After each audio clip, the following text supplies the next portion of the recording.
Monaco Pizza presents STP. The Steve Dangle Podcast with your hosts, Steve Dangle and Adam Wild. Yes, we are. Yes, we are. Right. Gentlemen. Yeah. Hello. No. Yep. I'm not giving you a hoot. I'm not giving you a holler. I think the season deserves That's the sound of the police. It's good, man. It was pretty good and enthusiastic. Yeah, you know what? You nailed that with the same enthusiasm that they did. Like, I was singing the song. You nailed it with the enthusiasm of the Air Canada Centre when Marcus Johansson ended the Leafs season. Steve, why do you have to bring it there? I know. Why are you going to be like that? You're right. You know, I haven't been able to watch your half-an-hour odyssey on the wrapping of the Leaf Your season. 4-hour, 3-part Lord of the Rings special. It's Peter Jackson Dangle. It's unbelievable because the game reaction itself is just shy of 20 minutes, but then I tacked on 7 minutes of bonus footage from throughout the years. Mm-hmm. And you guys love cringy footage of me from when I was 19. It's my favorite. And it's chocked full of it. But I'm looking. I uploaded that video 18 hours ago. Mm-hmm. It's 27 minutes long, 36,000 views. Wow.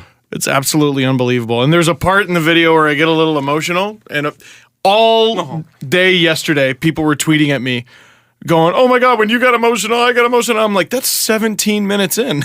Wow. That's 17 minutes into the video. See, they're watching. It's good. Apparently. It's good. They're the best. Everyone... Podcast listeners, you are the greatest. People who watch the videos, you're the greatest, bar none. Iggy too. Don't forget Iggy. Yeah, he's also good. Since you, Peter Jackson, did, I would like to Michael Bay it and go, what a great freaking year, man. Let's just focus on the explosely awesome year that we just had. Wait, you want to blow up the team? No. Can't blow it up. No. Okay, That's sorry. the M. Night Shyamalan. First, we're going to get Austin Matthews, and he's going to be like, and then Mitch Martin's going to be like, crawl. Michael, that's not a story. That's just a bunch of explosions. What's the difference? You know, it was a great season. It sucks that it ended that way, but it also didn't suck because here's the thing.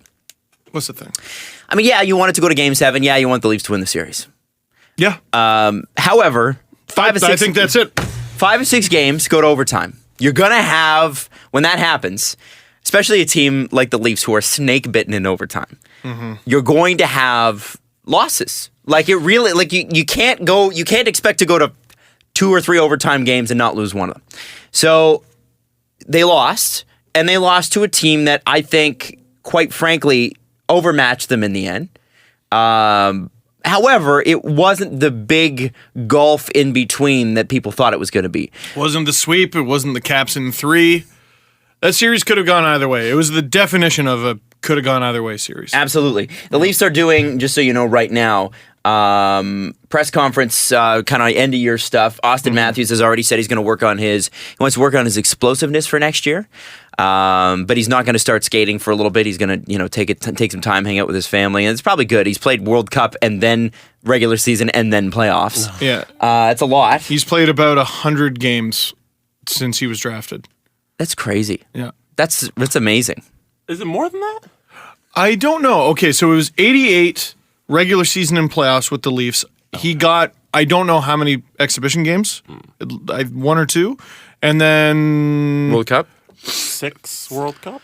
Well, because there was pre-tournament as well, and then there was... That's right, they had a preseason to the preseason thing. They do play together. The season hasn't started. Yeah. They're all cold in summer, but play. Yeah, here you go. Play. That's fine. So he basically, like, when you're freshly drafted, too, you basically don't get a summer. Mm-hmm. And it's, I don't know, your most important he did time rookie to camp. be working. Yeah, you did rookie camp, which is like 2 weeks after getting drafted. And prior to getting drafted, there's the draft combine. And then there's it's almost advantageous, I think, for draft-eligible players to play in Europe like Austin Matthews did, because the European hockey season, even if you make it all the way and win the championship, ends usually in April. Steve, that's wrong. Is it? You're encouraging young Canadians to leave. You're and right. go make actual money. While there's a certain junior league here who's definitely not making any money and definitely can't pay their players. Hey, do you want $400,000 a year or do you want this shiny $200 a day per diem or whatever it is? Ooh, that per diem's looking awful nice. It is looking. How pretty. many trips to Burger King can I make? Hey, do you want to chill in Zurich or do you want to play for the Sudbury Wolves? I don't think this is a hard decision there, Johnny. Come to nickel country. We have the world's largest nickel in Sudbury, Ontario. There's a bunch of people in Sudbury right now going, hey, dick. And fair enough. I get family in Sudbury, by the way. I did not know. Adams actually has a radio show in Sudbury. I do. Oh! Yep. Oh, are you syndicated? We are syndicated into Sudbury. Sorry, and I the was Sioux. making a point that I never ended up actually making. Their season ends in April, whereas like Taylor Hall, I remember when he was with the Spitfires, like he just didn't do any of the combine testing because he'd finished playing and had a bunch of injuries like less than a week before the combine. Yeah. And he's like, look, I'm Taylor Hall, man. Like, you're either going to pick me first now or you're not. Yeah. But I'm going top 5 and it doesn't matter. Yeah, I don't think this combine testing is going to make you pick Sagan above me or not. Like the NFL, it's like if you're first or second, it could cost you like a couple $100,000, right? Whereas in the NHL, everybody gets the same contract. I'm not sure about that. Well, I mean, you could sign people to less, but It's not the huge the gap that it is in other cataclysmic sports. $20 million contract to a guy that's never even gone to training camp, right? Right. You can't do that. Yeah, no. So the Leafs are. Brian Boyle has also said, I'm just trying to give you the Coles notes of the press conference. So There's Austin Matthews too says he's much, absolutely exhausted. He said it's a real grind, and well, yeah, you would hope he's exhausted. Brian Boyle has said he wants to come back, open to coming back. Not sure where everybody stands on the matter, and I'm sure that the Leafs don't fully know where they stand on the matter just quite yet. I'd love him to come back. Lou Lamoriello was just on stage saying a pile of nothing. It's so fun. It's so fun. Like, okay, I've been for some, I guess on World Star Hip Hop, they just have music videos, fights, and Russell Westbrook telling off the media. Yeah. and his press conferences and his answers are very short, so he says nothing with very few words. Lou Lamoriello says nothing with lots of words. Yeah. And it's really fun to watch. Because it'll be like I think they made the comparable. Of course, somebody made the comparable. The Leafs, need defense, and the Hall for Larson trade, and Lou said, well, it's impossible to gauge the market because I've been through expansion years and things change. And it's like, well, what do you say to that? The one thing I got from the 5 minutes or so that we listened to before recording was he emphasized the importance of expansion, and he's been through expansion before. And I don't know, just something about Lou Lamoriello when he speaks makes me go, God, I'm so glad he's ours. I'm so glad he's ours. Like, Brian Burke was so fun. That was fun. Mm-hmm. But the losing wasn't fun. The losing wasn't fun, but like, I love Jim Benning because he's not my GM. Yeah. Me You too. know what I mean? Me too. I love him. I like Tim Murray. Not my GM. Not my GM. Not my problem. No. Not the Pagula's problem either anymore. No, and even the GMs of good teams who say all kinds of, like John Tortorella had a great year. He had a great year. Still needs to shut up. Mm-hmm. But I don't care. He's not mine. Whereas Lou just has a big old pile of nothing. By the way, It's did you wonderful. know that John Tortorella now is allowing his players to listen to whatever song they want before the games? Wait. Was that not a thing? Apparently not.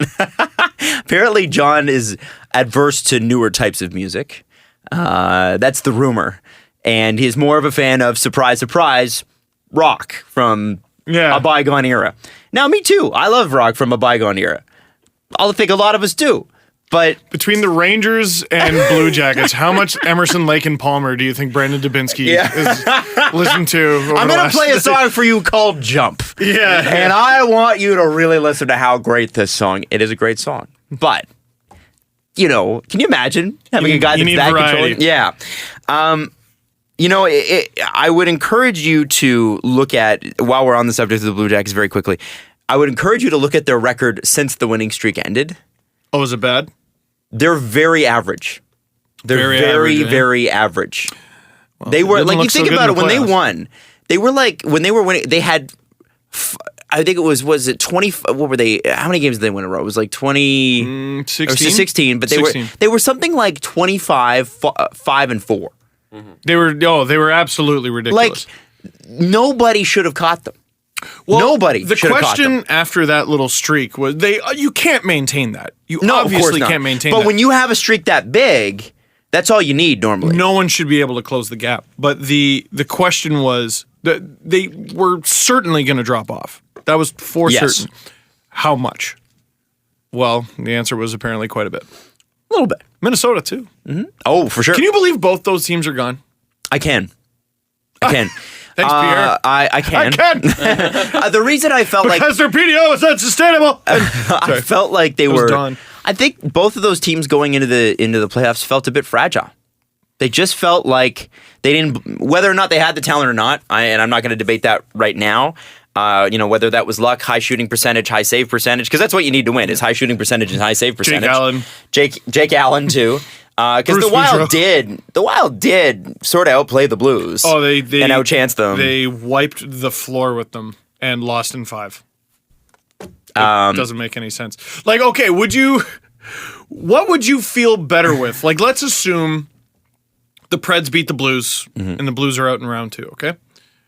What would you be happier with? The performance the Leafs had in 6 games against Washington, or the performance the Blues had in 5 games against the Wild? See, if I were the Leafs, I'd be like, because if you had the record that the Blues had. Well, no, if this, let's say the Leafs had beaten Washington, but they beat them the way that St. Louis beat them. Right. It'd be worrying. It would be worrying. Now, if you're St. Louis right now, you're like, again, house money, man. We just traded Shattenkirk. Like That's unbelievable. Like we're in it, and we got to the second round. House money, baby. House money. And we changed our head coach. Wow. And Jake Allen's back to form. Great. Whatever crazy. we get this year, great. Thumbs up. We're retooling. That's the way it is. Fine. So I think the Blues are happy with it. But if I was the Leafs and the Leafs had done the same thing the Blues had done, I maybe wouldn't be so happy about it. The Blues got through with like Curtis Sanford in fewer games than the Caps got with Shattenkirk. It's unbelievable. Crazy, isn't it? The playoffs are stupid. They are stupid. So let's talk about the end of this Caps-Leafs series. Obviously, Steve, you were there. Yeah. It was a lot of fun. Man, when Austin Matthews scored, you must have just... What a pop. Like, what a pop. There is nothing like that energy, right? Yeah, so the ACC gets flack for being a little bit of a morgue, and it is Because the sometimes. Leafs were a morgue. Well, yeah, the Leafs team's a morgue. The arena's a morgue. It was fitting that the ACC was a morgue because the Leafs were a dead body for a very long time. And it reanimated this year. And what the ACC fills with often is silent, nervous silence. Incredibly nervous silence that at any moment can equal any monster truck rally you've ever been to.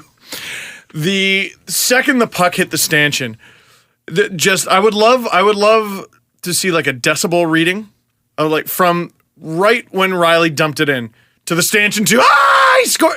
One of the loudest pops I've ever heard. Maybe just behind the gold medal goal. I'm serious. Saskatchewan was pretty loud too. One of the loudest pops I've ever heard. And I kind of knew it was coming. You felt it? I felt it, and it was either late in the second or early in the third. Someone rang the puck around the boards, and it took a stupid bounce off the stand. Yes, it did. It didn't result in a scoring chance like that, but I was like, okay, there it is.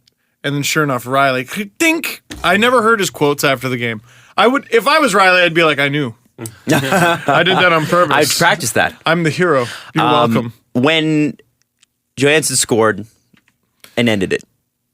Ended it. Ended the whole thing. Because we don't need to talk about the goal in between. Yeah. It was a lucky goal. It happens. Doesn't really matter.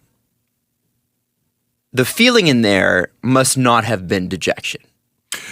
No, and a lot of Leaf fans were kind of masking how much they knew Washington was going to win the series. Yeah, Like even I was like, they can do it, and I'm like, they could. And if they do, it'll be a miracle. They could have done it. They could have done it. Question. Could have gone either way, but it was like how Leaf fans went into the season expecting failure. Leaf fans went into this series expecting nothing. So the Kapanen game was gravy. The Bozak overtime win was gravy.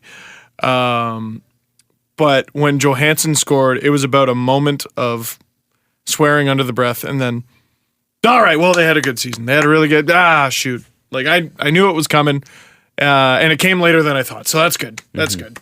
People were great. Leafs saluted the crowd. Crowd cheered them on. It was perfect. I'm not going to lie. I sat in front of my TV for about 15 minutes in a mild depression. That's the worst thing about being at a devastating loss. You're like, oh, now I got to leave. Yeah. I just want to sit here and be sad. I got to, Caprice like sat down beside me and like put her arms around me, gave me a hug, and like put her head on my shoulder, and I didn't move. And then she got up and went to bed, and I didn't move. Like it was just, it was like, because I think what it was I remember that first night against Ottawa, even though that was a loss. It was a 4-goal game. I haven't reacted to a game like that in a very, very, very long time. And every moment from there, I mean, they had their rough moments in the season for sure. But 2 games later. Yeah, 2 games later. And 3 games later and 4 games later as well. That's true. They had a very bad start. However, when you look at the way it all kind of wrapped up, it was a pretty magical season. Absolutely. Like close to Disney movie stuff. That's what I wanted, man. I know. Well, and all season long, I've kind of been, we toiled with all those little Marlies transactions and potential Marlies transactions for a long time because I kept looking forward to next year because that's what I programmed myself to do heading into this season because this season was going to be garbage. And then it wasn't. So now that we are looking forward, it's very strange because I thought there were going to be all these big changes, and now I look at the roster and what it did, and I'm like, I don't want to. I like all these guys. For the first time, I looked at the team, and I think this is the first time since probably 2004. I looked at the team and said, "I love this team. I'm genuinely attached to these players." Well, and it's a weird thing as a fan that you get, right? Oh, absolutely. You become attached. I'm attached to. I mean, I always liked Leo Komarov, but like I'm attached to him being a Leaf.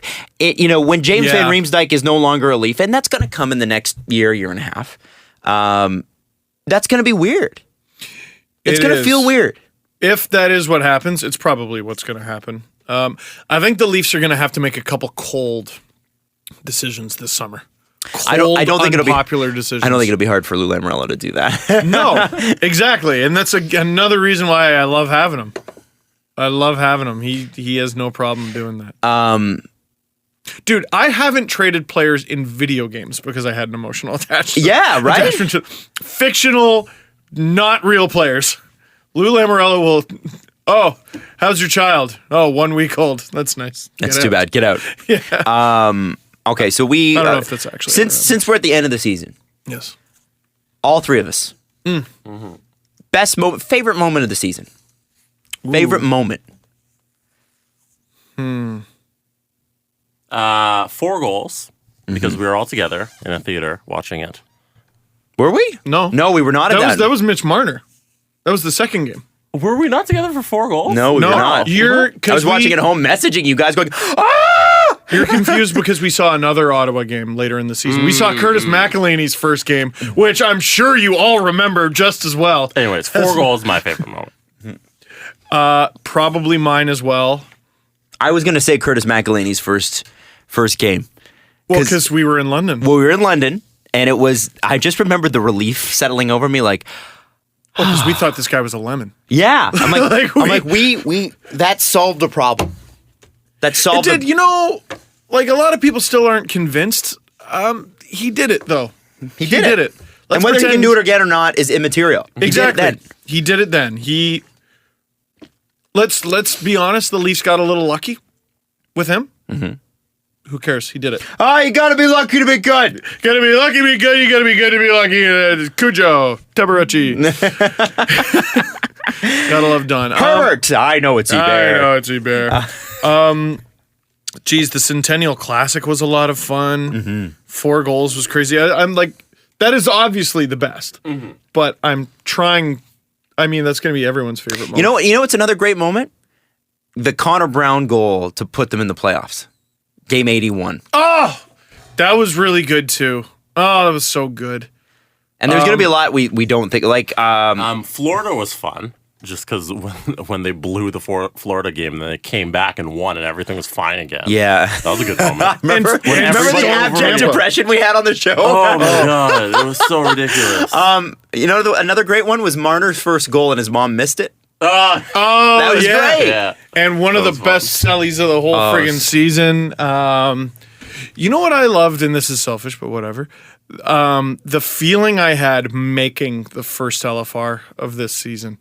Like, I actually, talked smack for the first time in years and, meant it and was confident in it. I'm like, get your jokes in now. Did you just watch that? Did you just watch that? They lost and I feel this brash. You're going down. The Leafs are about to kill everybody in their path.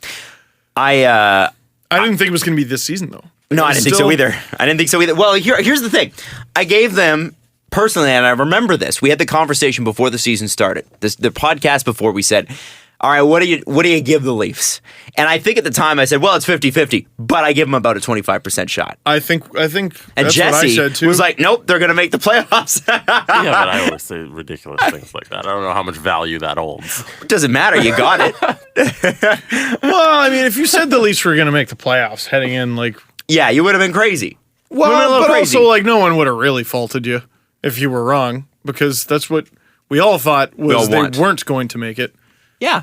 I don't know. And then and then going into the playoffs, I said Caps in 6. As much as I love the Leafs, Caps in 6. I did say Caps in 6. I'm not stoked about that. By the way, my playoff bet in the Dangle family house, I guessed 5 series right.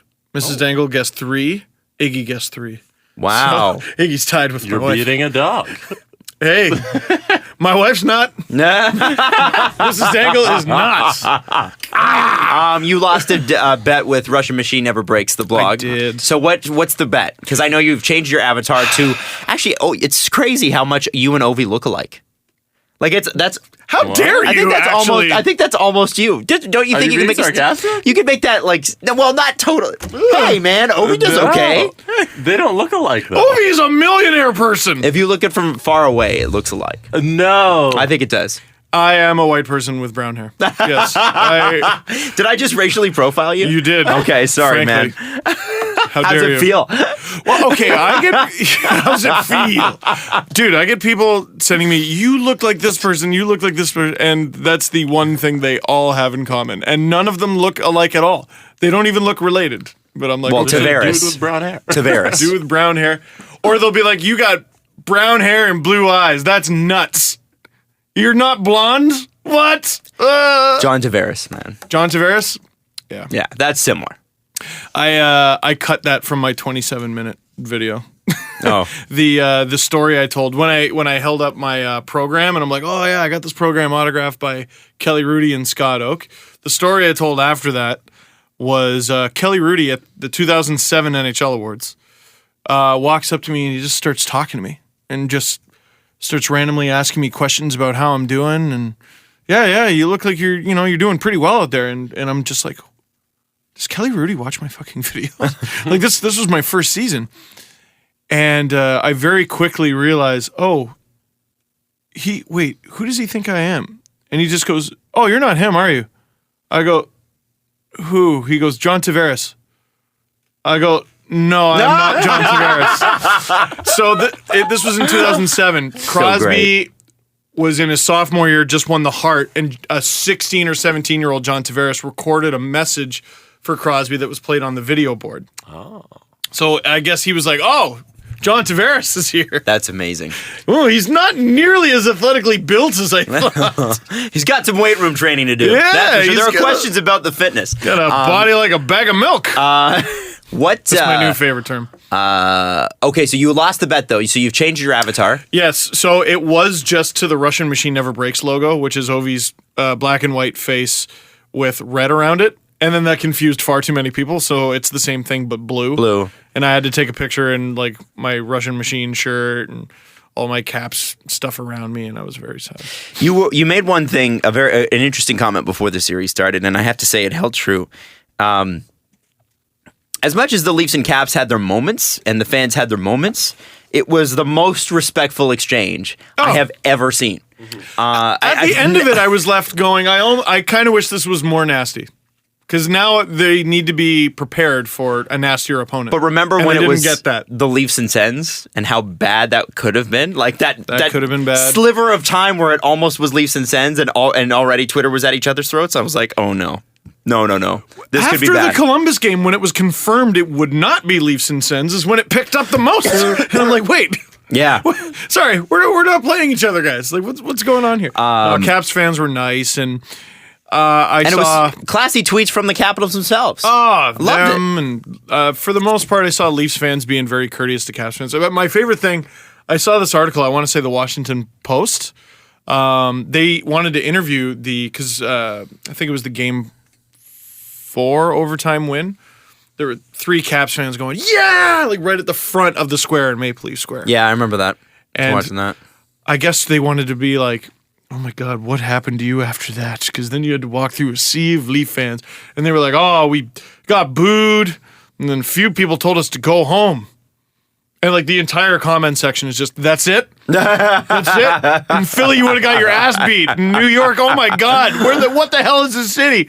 And honestly, the worst thing I saw was like a Leafs fan swear to Caps fan in Union Station, which that just happens every game. Yeah. And this guy held up a Caps sign in Maple Leaf Square and someone pushed it down. Oh, and there was just ruffians, I tell you. There was a Caps fan that ripped out a "Make the Playoffs Great Again" and it had a Toronto Maple Leaf logo on it, and a guy grabbed it and ripped it down. Oh, in Washington. Oh, really? Yeah, but it's like funny. I didn't like the see guys that. like the Canadian guys are laughing. Like, that's nothing. Yeah, that's nothing. But I like that "Make the Playoffs Great Again" going into Washington. I think that's hilarious. Yeah. Now contrast that with in 2011, I was at a regular season game in Boston, and the person in front of me is like, "If you were sitting up there, you'd get your ass kicked." I was just like, "Oh, okay, cool." You're right. Very nice. Who are you cheering for now? Pittsburgh. I just hope both teams have fun, Jesse. I just hope everyone everyone has overall fun. Overall? Yeah. I'm stories, right? Stories. Yeah. I think honestly, the Leafs losing gave us the best possible scenario in terms of stories. A Pens Caps series Yes. This is going to be probably the defining series of the playoffs, I think. Well, okay, so former Stanley Cup champion, defending Stanley Cup champion against the team favored to win. Does it get better than that? it does not, but Devil's Advocate got a tweet here from Dmitry Filipovich. Can't wait to watch Pens versus Caps again, but a reminder that the matchups in round 2 are 1 versus 2, 6 versus 8, 9 versus 12, and 10 versus 16. They need to change this system. It's so stupid. So it's great. It's so stupid. It's great that we get to see that series, but it's in round 2. And it's 2 years in a row. It should have been the conference finals game, and not happening. Mm-hmm. Yeah, conference finals you can't help. I mean, you are or you aren't in the eastern or western half of the continent. But I don't know. To have this be a second round series, I don't know. Well, and that's the NHL's fault for making things, taking a perfectly fine system, which is what they had before, and screwing it up again. Or do we all watch this series because it's going to be the best series of the playoffs, and then we stick around to see how they do? You know what would be really easy? Round 3 and 4. Since you've got 4 divisions now instead of 6, division winners of both finish one. Sorry. Yeah, you have I'm 4 divisions. 6. Yeah. So you have divisions you would have had. So Pittsburgh won. No, Washington won. Washington and Chicago. Montreal at the top. Let's just say it's the Eastern Conference. Washington, Montreal at the top as your division winners, and they automatically get home ice advantage, and they're 1-2 in the conference, and then let the rest of them figure it out. Oh, why does it have to be any more difficult than that? Help me out with this. New York finished with more points than the Sens. I think significantly more points than the Sens. But we're the top wild card team, so the Sens have home ice advantage. Yeah. In their series. Which is ridiculous. I think it's dumb. Why can't it just be points after round 1? Why can't it just be points after round 1? That's what I didn't understand. It should be points in round 1. It should be. You don't reseed in round 2. 1,000% I agree with you. I totally agree. Because it's just a silly setup, and it's too intentional to the point where it just doesn't make any sense. Now, when we talk about teams exiting in the first round, there could be no more positive exit than the Toronto Maple Leafs. I'm assuming we're not on the radio, by the way. Are we on the radio? I have 'Cause already there said are fucking. games. So Okay. I think Sorry. that was the series of the first round. Name a better series.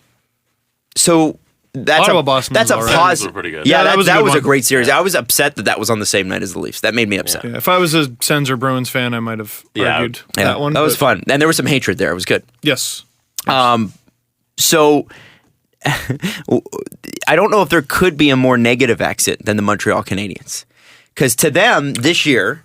Okay, so you could argue that Columbus had a disappointing exit. You could argue that the Wild had you don't have to argue it. It was disappointing for both teams.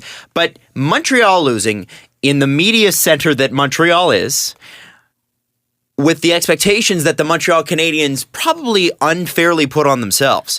I mean, you trade PK and you say we're making a run at it. I mean, you don't have to say you were making a run at it when you trade PK for Shea Weber. You are confirming that you're making a run at it when you do that. Yeah, the confusion for me was it was a 1-for-1 trade. For a guy who is better now, quote unquote better now, fits the system better now. No. That's the listen, I'm just I know. That's telling you what said. they're saying, right? Fits the system better. I'll sit here and hear your argument for why they're equal. I don't agree. At the moment. I'll sit here and listen to that. So the idea being that you have the better player now, so you can make the run now. No. Well, this was the thing. I'll sit here and listen to the argument that they're equal. I don't get where Shea Weber makes you better now came from. I don't understand that. Especially for a team that's already struggling with goal scoring. And that wasn't even the weirdest part. So outsider, right? It's not like I was, waiting on bated breath to see what Montreal said after their playoff exit, and then it's like Carey Price will not be traded, and I'm like, I'm sorry, was that a question? When did this become a thing? Well, I think it probably was a question, and it's funny. I was one of the guys from the Hockey News. I think it's Ken Campbell was like, if I were Jim Nill in Dallas, I'd call Mark Bergevin and see if he wouldn't swing a Sagan, Alexiak, Kerry Lettinen, and there was somebody else he included in that for Carey Price deal. To which I feel bad. Please let that happen. That would be so great. Because that means the Leafs will be tight. They'll be right up there with Tampa for the division lead next year. It'd be great. Probably. I mean, I feel bad. Ken Campbell's always been a very nice man to me. That's a It's terrible an obnoxious, proposal. and I think such a bad proposal. It's terrible. Man. But also, Yeah. Who in the league would you trade for Carey Price? nobody. I think that's an Jamie Benn and Tyler Seguin for Carey Price.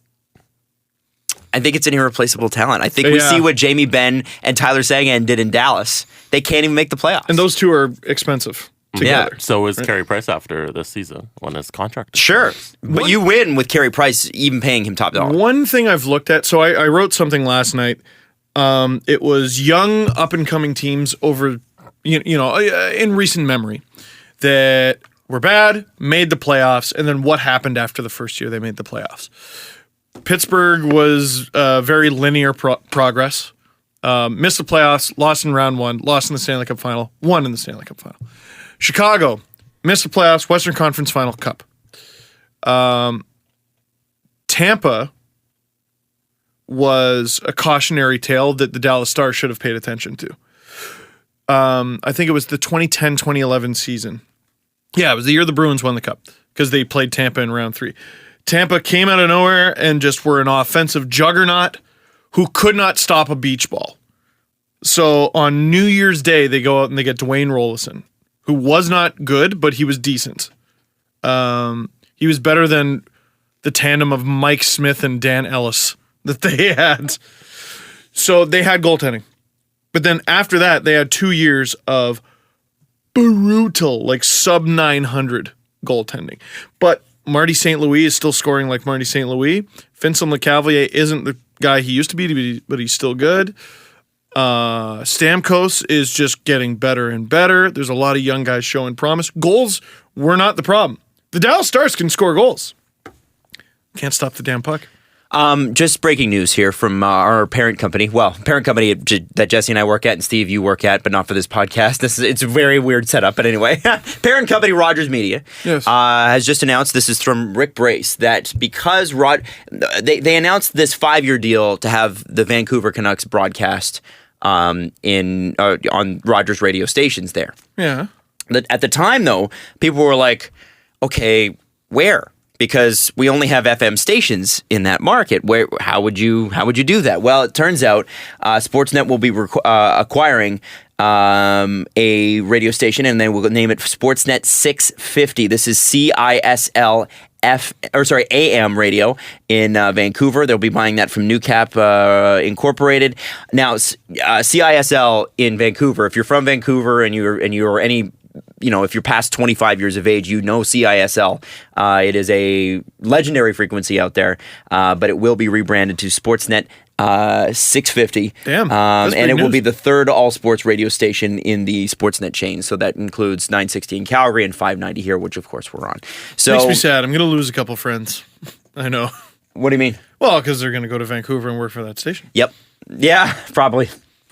Yeah. But it's great. It's great for the expanding coverage. And anyway, so I just wanted to interject there. That's pretty big news. So we're moving to Vancouver. To become Canucks bloggers. No. Hey, we know you have a lot of experience with frustrating teams and bad management. No. Do you think maybe you could make them entertaining? No, I just got out. No. We're going to claw you back in. Seriously. Also, congrats on the new head coach, Vancouver. Who's their new head coach? Travis Green. Siri missed that. Siri missed that. They hired Travis Green. When? Today? This morning, like 2 hours ago. I missed it. Holy smoke. Well, yeah, 2 hours ago I was in Toronto. I was in nap. Okay. I was in nap mode. Announced by John Shannon on Twitter that he's their AHL coach, and they promoted him to head coach. Good for him. Travis Green. John Shannon had That's not really a surprise. He was kind of the front runner, but that's great. John Shannon had a really great quote today on Hockey Central, which I never get to listen to because I'm usually here by then, but it rained in Toronto, so people couldn't cope. They asked about Philip Grubauer, and one of the guys on the panel said, do you think Philip Grubauer can be a number one in this league? And John Shannon goes, well, he will be for the next 2 years. So we're going to start to see a more definitive list of who we think Vegas is going to claim. And according to John Shannon, it's probably going to be Grubauer in net.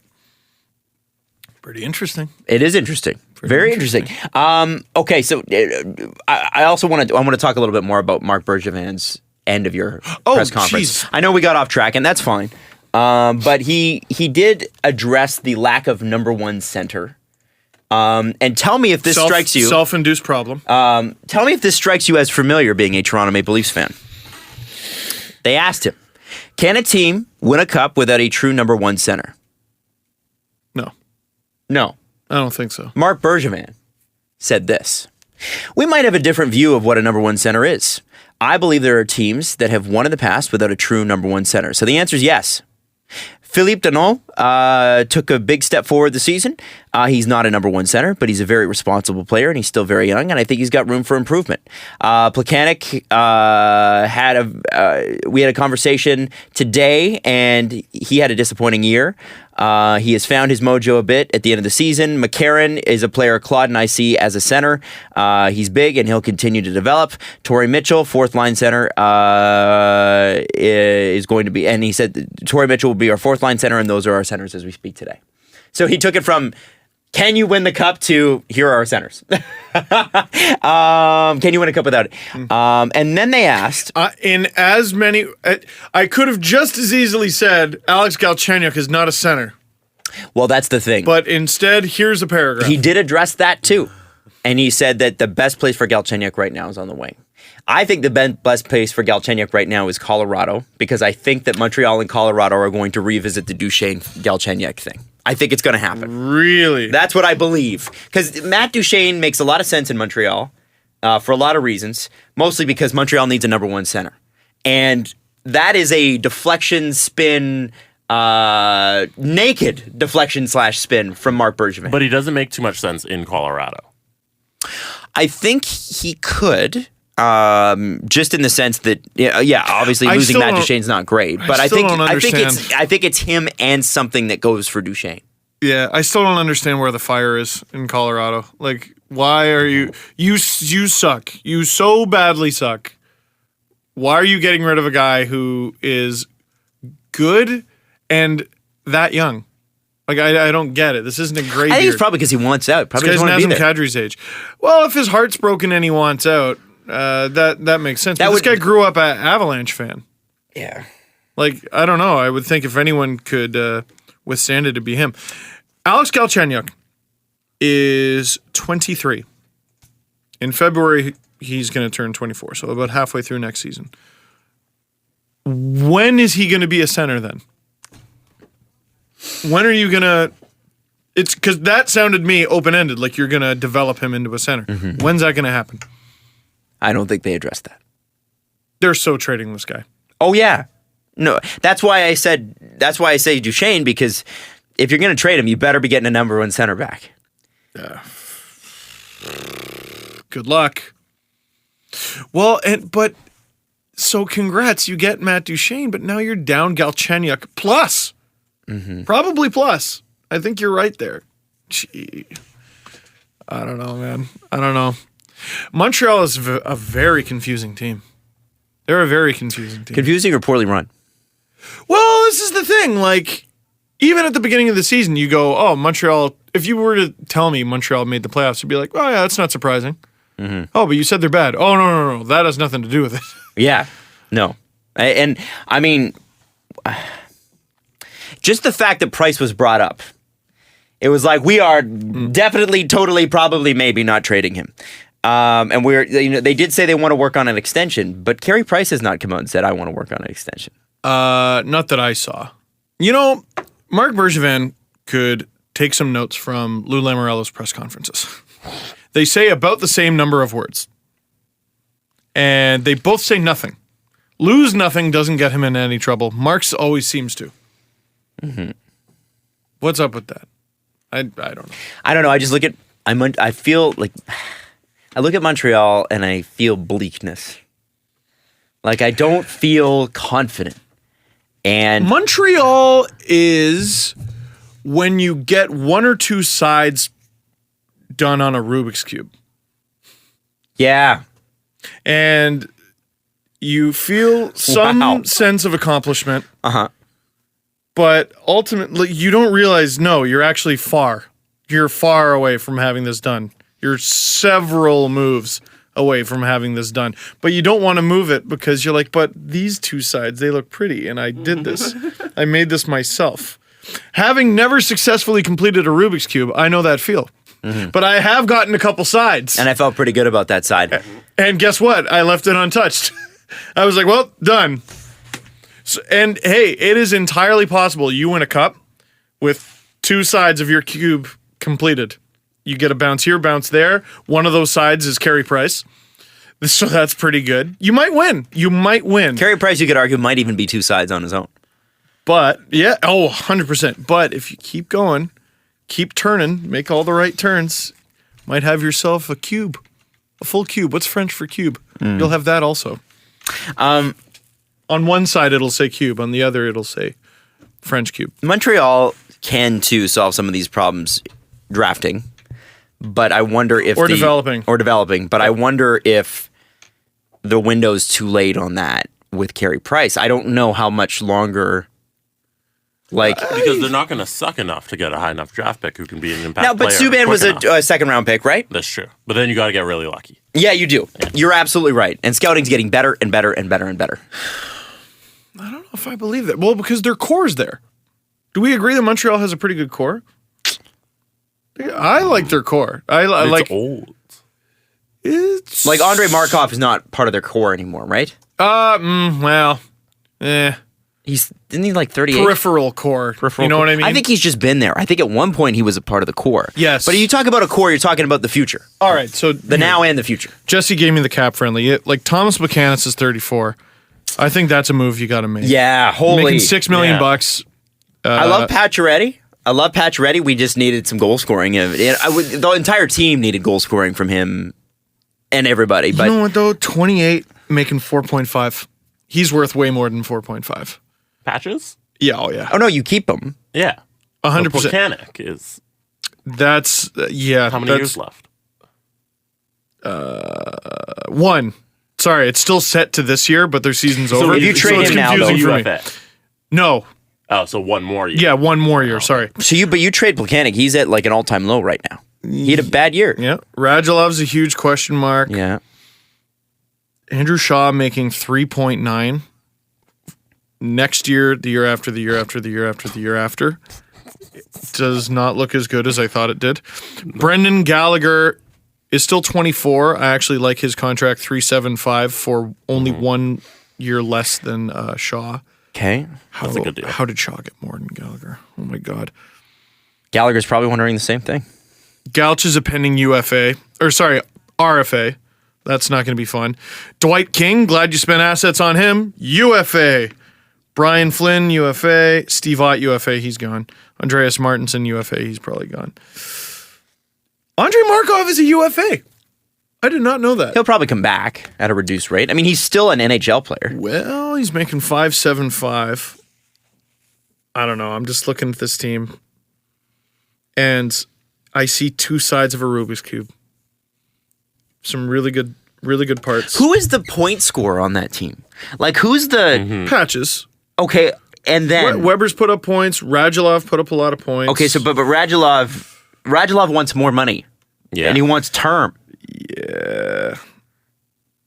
Yeah, you don't look at the roster and say they're going to score a ton of goals at all because you don't know where it's going to come from. I know Pacioretty can. I know Radulov can, but who else? It's two guys. Markov had 36 points. It's pretty good. I wonder how many of those came on the power play. Yeah, but so did... Me how too. many points did Conor Brown have? Well, Conor Brown's not a defenseman. I don't know. I see parts there. I see... Yeah, we got to have Berkshire on again. I feel like Berkshire just comes on and rips the Canadians, and I think they deserve to be. I think he would genuinely... You know what they're in danger of being? The Vancouver Canucks. They're in danger of being my least favorite thing, the what are they team. Mm-hmm. They also won the Atlantic Division. Andrew, I point to the phone. Andrew the phone. Andrew the phone. Yes. Andrew has come on and said, what are the Canadians? He said this for a year. I mean, I remember listening. I was on a train to Liverpool last year when Subban got traded, and you had him on, and he's like, what are these guys? What are they?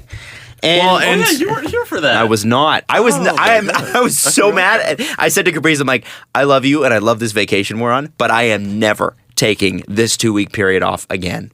This is insane. I burned. know we got engaged, but I hate everything about it. We could have got engaged a couple weeks later. Wouldn't have changed much. And she would have understood. It's funny, like late June is such a minefield at this point in my life because it's multiple weddings. This year, expansion draft as well, and draft and free agency. This Saturday is a big day. Is that in the lottery? Finally. I didn't even know when it was. I was last year we were like anticipating it had already happened this time last year. It happened on my birthday. 13th. Oh, wow. No, it happened on the 30th last year. Yeah. I was at my own birthday party somewhere. That I showed up late to. Yeah, the 13th doesn't make sense because the season's Yeah, still you're right. going It was on. the 30th. Didn't I show up late today? No, that one was canceled because I was sick. I had another one later on.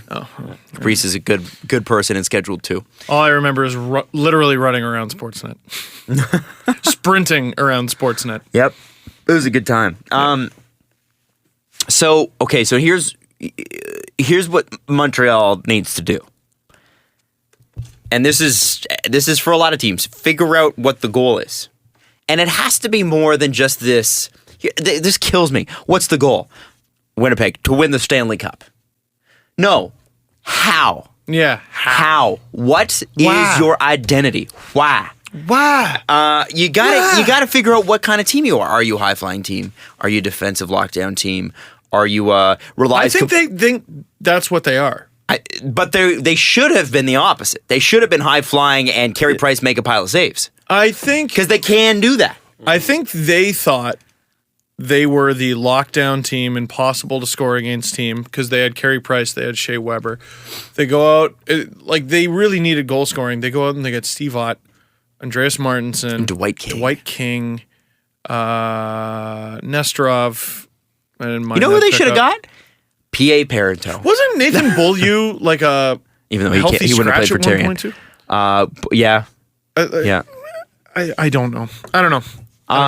So Bergevin also said, when you pick in the 20s year after year, it's hard to find that core piece unless you get very lucky. And shortly after that, Gee whiz, I wonder when they could have done that. Yeah, how about Chicago just not having firsts ever? How about Montreal? Well, Montreal no, did it. I'm saying all But the you teams that traded were that. successful. Look at Pittsburgh. Look at what Pittsburgh's done. Yeah, you can. But the problem was Montreal never had. You had Price and you had Subban, and then Pacioretty. But what else? You need like you need more than just the triumvirate. You need a big three up front or at least big two. But you look at Chicago, big three up front: Taves, Kane, Hossa. You traded 2 second-round picks, and I think gave a 6-year contract to a 5th-round pick, Andrew Shaw.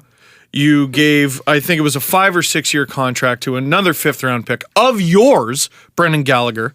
You gave $9 million a year to a 2nd-round pick of yours, PK Subban, and then you dealt him.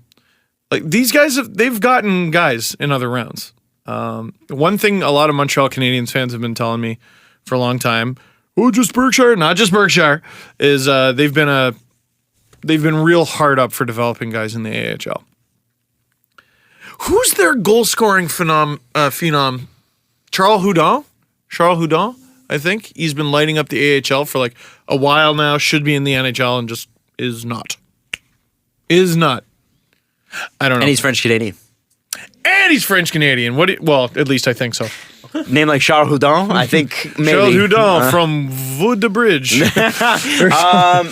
Okay, so here's the thing. I had a question for Steve before the show, and I meant to do this in the Leafs section, but whatever.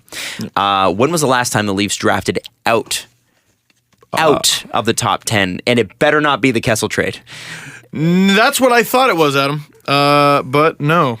It was actually very recent. It was not 2016. They picked first. It was not 2015. They picked fourth. It was not 2014. They picked eighth. So we got Matthews, Marner, and Nylander there. It was 2013. When they went to the playoffs. Actually, yes. They picked 21st overall. Who was it? Freddie Gauthier. Oh, Freddie. Freddie Gauthier. Remember at the time, like when they made that pick, I was at my dad's house in near Kingston and was watching the draft. And even the guys on the prognosticator, the guys on the screen were like, oh, why did they pick him? Yeah. And listen, he hasn't turned out to be a bad player. No. But it was like, okay, this is the first round. You can pick him in the second or third. I'll give you one that stings. 2 picks later, Washington, who, by the way, you can't get good players in the 20s, guys. Andre Burakovsky. 95 points on 196 games. Vancouver, Hunter Shinkaruk was the very next pick. Montreal, you can't get good players in the 20s. What are you talking about? You got Michael McCarron, 25th overall, 4 years ago. Anaheim, Shea Theodore, the next pick. Marco Dano was the next pick after that. Wow. Chicago, Ryan Hartman was the 30th pick. Well, how did they manage to get a decent player out of that? They won the cup. I don't get it. I was told you can't do that. I believe that's called superior scouting. Oh, man. out of the last 2 years, the 2016 and 2015 drafts, only 2 players have played in the NHL. That's surprising. Sorry, say that again? The last 2 drafts for the Leafs, only 2 players have played in the NHL. That's not that surprising because they're teenagers, right? Like, Yeah. it does take a couple you need to be years. particularly exceptional. So Matthews, exceptional. It is surprising considering the team turnover. Yeah. And the fact that Yeah. they did start 9 rookies this year. Yeah. And everything we talk about is the rookies. Yeah. And from the last 2 years, only 2 guys have played. But Conor Brown was rookie is relative, right? Like Connor Brown's a 3rd round Yeah. pick, was he not? 6th. He was a 6th round pick. He was a Burke pick. Wow. He was a Burke pick. That goes back. Wow. I want to say 2012. 2012. 6th round. Damn. Can you look up his draft year? Like just look up his hockey DB page. It's interesting. He's exactly the kind of guy I think you take a flyer on. Oh, okay. Well, Jesse pulled it up real quick. So let's look at Toronto here. And there he is. 6th round pick. Actually, they picked Victor Louvre in the 7th round too. And he played in the NHL. I mean, wasn't much, but at least he played. So Connor Brown's draft year with the Erie Otters. 68 games played. You're gonna give us 25 the plus minus thing, aren't you? Adam. It's like we're married. I know it's coming. Well, no, that's actually not the most important stat. Okay. I'll let you know the most important. 25 goals, 28 assists, Not bad. 53 points. Not bad at all. Minus 72. And you asked him about it, didn't you? I did, and he's you can say it. You can say it. Go ahead. He was minus 72. Now, the reason he was minus 72 wasn't because he sucked. It was because the Erie Otters sucked. Because remember how bad the Sabres were? Well, you can tank in the OHL too. Right. The Erie Otters wanted Connor McDavid, Oh, haven't heard of him. and that's how they got him. Hey, Steve, how come you have not told the story about a Pierre Hedin? young woman named Anne who approached you at Game 3? Oh, that's right. Okay, so at Game 3, I felt horrible. I didn't eat for a long time, and I was just super nervous, and I was just exhausted from the day. And I'm actually walking around the ACC like a zombie, trying to find my wife because we were going to meet in the concourse. And she got me a shawarma, and I'm just stumbling around. Look, where's my wife? She got me a wrap. And to the point where Larry Tenenbaum walked by me. And I tapped him on the shoulder. I had to go, "You're doing a good job." I just kept walking. Wow. Why are we just hearing this now? I know, because I forgot. You tapped Larry Tenenbaum on the shoulder? Like he was my boy. I'm like, Larry. Hey, Larry! Larry! in the concourse at the ACC. You mean like the CEO of the Toronto Maple, well, The of man- MLSE. Well, not necessarily. quarter owner. Quarter owner. Yes. The man who Not the owns CEO. a quarter of that team you live for. Yes. And the Raptors, and the Marlies, and TFC. And you... All right. Thank you for letting us know. I just let you know. That's cool. Then As one does. One Yeah. taps Larry. Hey, Lawrence! Hey, Danny. I call him Bomber. Tanny B. I call him Bomber. Bomber. Okay. Yeah. The bomb. Yeah, Tenenbaum. Yeah. You're the Tannin bomb. So, meet my wife, shove the shawarma in my face, start to instantly feel Shawarma better. is so good. It's the best. It's the best food. It is the best. It is Along with it's a pizza revival and food. everything. It's a revival food. Like pizza's a revival food. See, if I eat poutine, a lot of people call that a revival food. That just puts me to sleep. I eat pizza, I feel better. Poutine's like I a eat, bed I eat food. shawarma. You have it's like, yeah. poutine at 3 a.m. and no other time. No. Yeah, I can't even finish one, man. I like them, but Yeah, you're a quitter. I No, go, you gotta. Revival food, pad thai.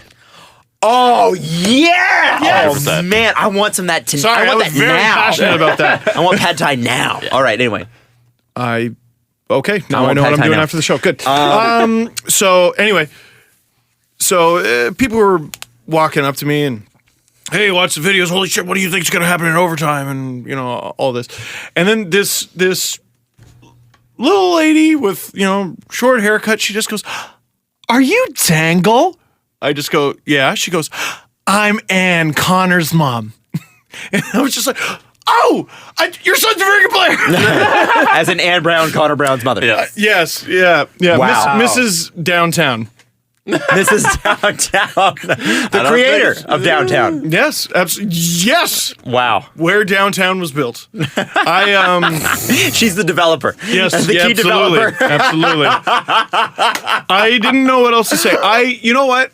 It's not. She said hi. She initiated it. I That's would. pretty cool. Otherwise, I would never speak to players like family. I don't. Would you know? Did you know what would you No. know? No. No, I didn't. I knew. I know what Austin Matthews' mom looks like. I know She's what his on dad- TV enough. Yeah, Basically, every single player's family is active on social media, and I just try to go okay and steer clear.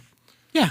I don't know. It just seems like a So, bit of a minefield, you know. Does but it was Connor nice that she was watch the videos, or does she watch the videos? I don't want to know the answer to that. You know what you should do? Don't Why want would- to. I assume she does. You should call Okay. James Reimer's mom to see if he was concussed. This is the thing. I get it. I get why you Yeah. stay. And also, leave the family out of it. They're there to enjoy their kids. They did their job. They took them to Yeah. practice. Like it's and done. I need to be able to, the next time Connor Brown has a shitty game, I need to be able to say it. Actually, the very next game was game 4 where Connor Brown whiffed on the puck and that led to the 5th goal.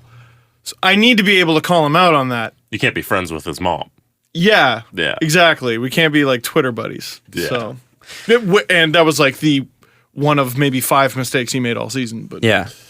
Listen, it's I thought that was really cool. I thought that was a really cool moment. It is cool. It's happened a few times, and you go, thank you, and it's very cool. And it's really all you can do. Terry Pegula. This is an older story, but the reason I'm bringing Terry Pegula up is because you need to go to the Sabres website and watch Terry Pegula's press conference, 15 minutes. They uploaded it? They did, and That's it's still up. I watched it again today. Don't do it. So Terry basically admitted over the course of this press conference that he hadn't fully made up his mind on whether or not to fire Tim Murray and Dan Bylsma, and his basically postseason meeting with both of them made that decision. They asked him, did you go into that going into that meeting knowing that you were going to fire them? And he said, no, I did not. You must have been leaning towards it. If you didn't know and then you did, you must have been leaning towards it. Yeah, of course. And it seems... You ever ask someone their opinion so they can confirm yours? Yeah. You're not actually asking for their opinion. You're asking for their reassurance. Yeah. Sometimes people show you who they are, and you have to decide, like, you're like sometimes I go into meetings and I go, this is who I think this person is. And sometimes they surprise me, and sometimes they're exactly who I thought they were. And you let them off and the they hook. operate exactly how they think. Yeah. Neither of you did. That's for sure. I wonder if in this case he was probably like, okay, maybe they're going to come at me with some knowledge that I wasn't prepared for, or a plan that I wasn't prepared for. But another thing that I thought was interesting about this press conference when you watch it, and I could have audio clipped it, but I got to be honest with you, the answers are pretty boring.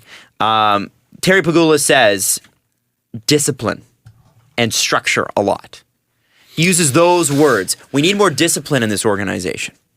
And you know, you could tell there was a little bit of inside baseball in terms of the way the reporters were asking him questions, because people were like, "Are you having as much fun as you thought you would owning this team?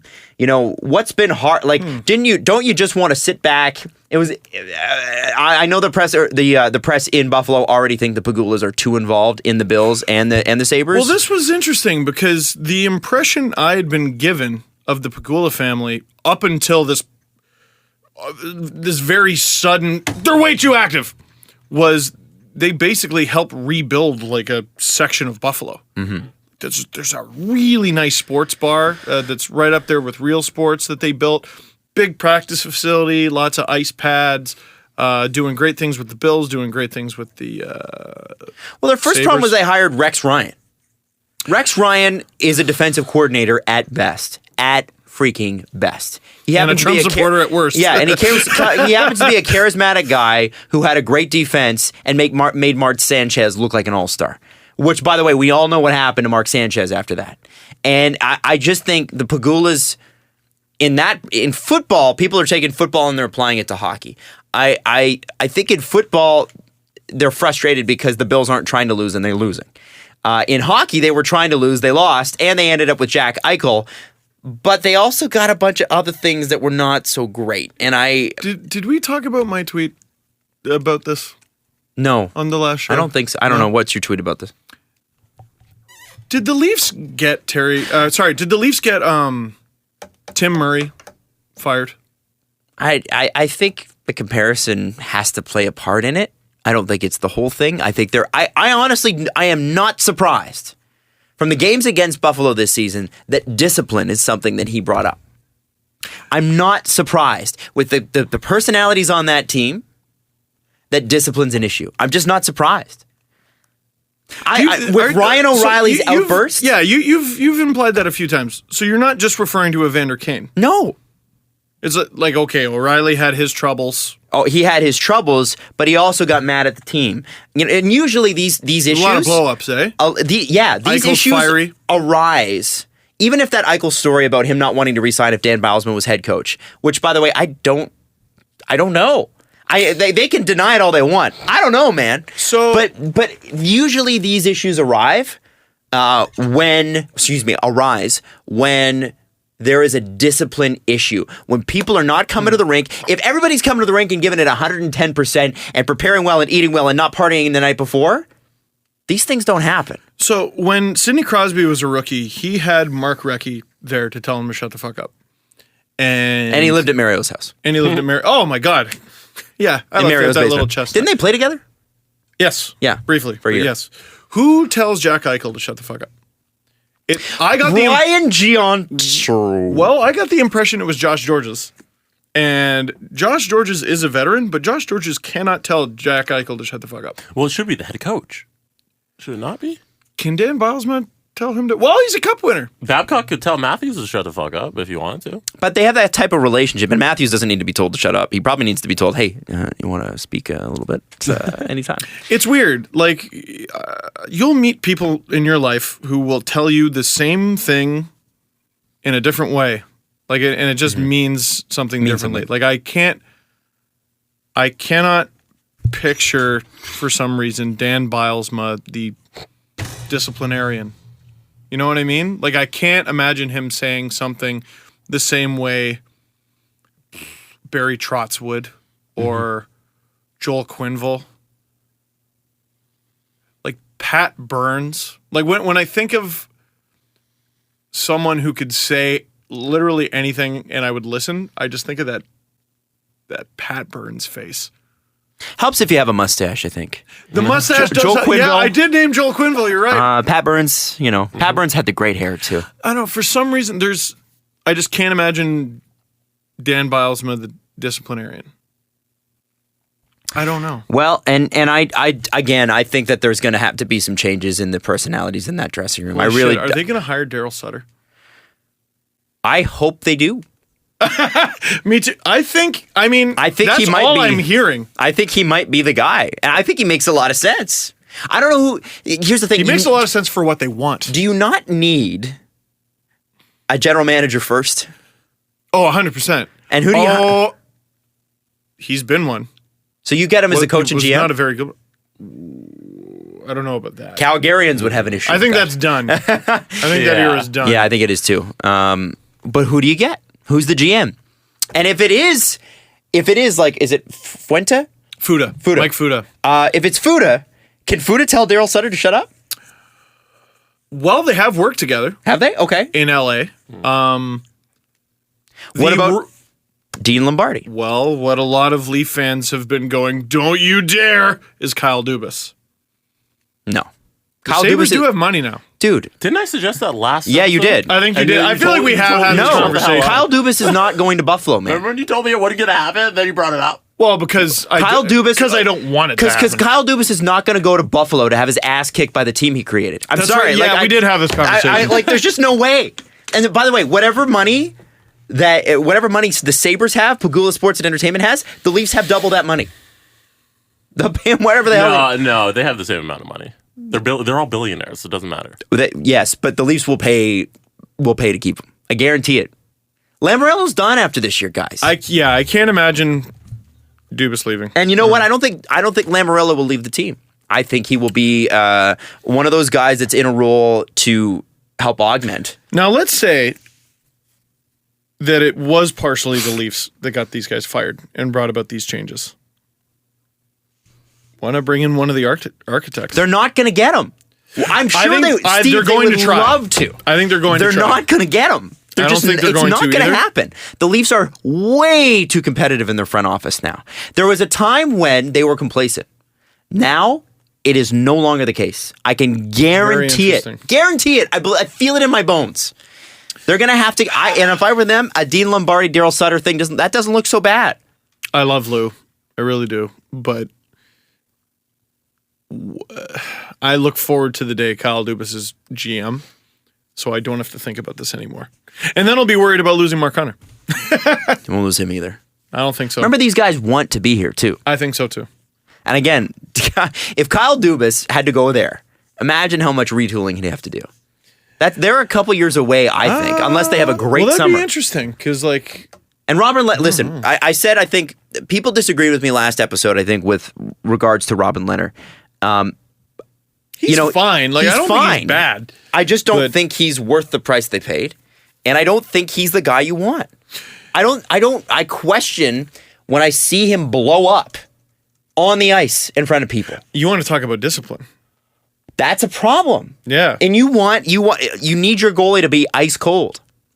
I never saw even the cantankerous Eddie Belfour lose it on his head coach in someone will probably send you footage in Toronto. Well, yeah, his head coach was Pat Quinn. Yeah, that's interesting, man. I'm sure Eddie Balfour lost it in Chicago and Dallas. I'm sure. I don't remember where it was, but I seem to have this memory of him throwing a TV onto the ice or something. Like might have. I just think that there's definitely something rotten there, and whoever's going to have to go in, they're going to have to go in and fix that. Should we stop talking about these peasants and talk about how the Oilers are going to have to play the Ducks? Well, I was going to say we haven't even talked about round 2 predictions. Well, what do we think? Okay, so what do we got? We got Pittsburgh, Washington. Yeah, we're going to save that one to last. Okay. Okay. Yes, that's fair. Let's start in the West. So Edmonton, Anaheim. So this is one of those series that always dupes me.